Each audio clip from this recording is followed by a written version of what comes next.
김건희 여사의 각종 의혹을 수사하는 민중기 특검팀이 오늘 윤석열 전 대통령에 대해 2차 소환을 통보했습니다. 네, 서울 광화문 김건희 특검 사무실 앞에 나가 있는 취재기자 연결하겠습니다. 백유빈 기자. 네, 김건희 특검 사무실 앞에 나와 있습니다.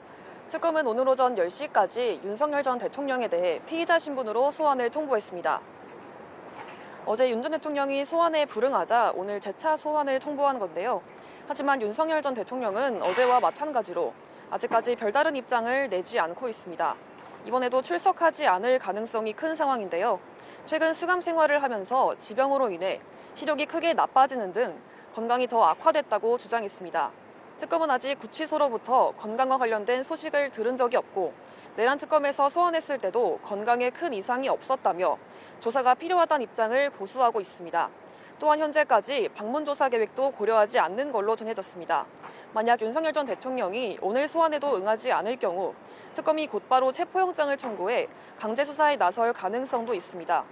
체포영장이 발부되면 특검보와 검사를 한 명씩 구치소에 투입해 교도관들과 함께 집행하는 방안을 검토하고 있는 것으로 알려졌습니다. 네, 한편 윤영호 전 통일교 세계본부장에 대한 영장실질심사도 오늘 열린다면서요. 네, 건진법사 청탁 의혹의 핵심 인물인 윤영호 전 통일교 세계본부장에 대한 영장실질심사가 오늘 열립니다. 오전 10시 30분부터 서울중앙지법 정재욱 부장판사 심리로 진행되는데요. 앞서 특검은 지난 25일 정치자금법 위반 혐의로 윤 씨에 대해 구속영장을 청구했습니다. 윤 씨는 지난 2022년 김건희 여사에게 2천만 원 상당의 샤넬백 2개와 6천만 원 상당의 그라프 다이아몬드 목걸이를 선물했다는 혐의를 받습니다. 청탁 내용에는 통일교가 추진하던 캄보디아 메콩강 개발 사업 지원과 YTN 인수, 그리고 UN 5359 국내 유치 등이 거론됐던 것으로 알려졌습니다.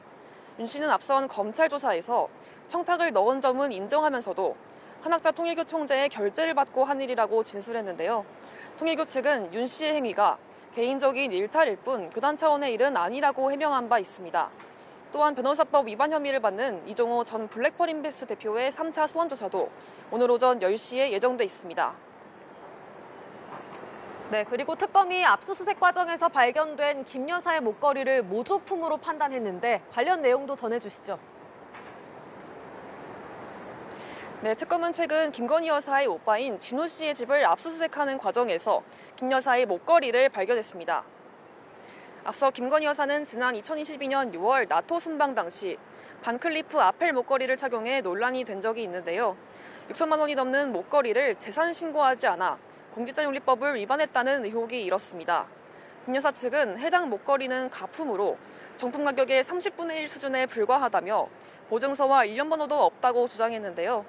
특검도 가품으로 잠정 판단했지만 이 가품 목걸이는 알리바이를 위한 것이고 순방 때 실제로 착용한 진품 목걸이가 따로 있을 것으로 보고 바꿔치기를 했을 가능성을 의심하고 있습니다. 특검은 당시 현장에서 이우환 화백의 그림 등 다른 고가품과 현금 다발도 함께 발견해 압수했는데요. 김 여사 측은 특검이 확보한 그림에 대해 김 여사는 전혀 모르고 아무 관련이 없는 타인의 재산이라며 선을 그었습니다. 지금까지 김건희 특검 사무실 앞에서 연합뉴스TV 백유빈입니다.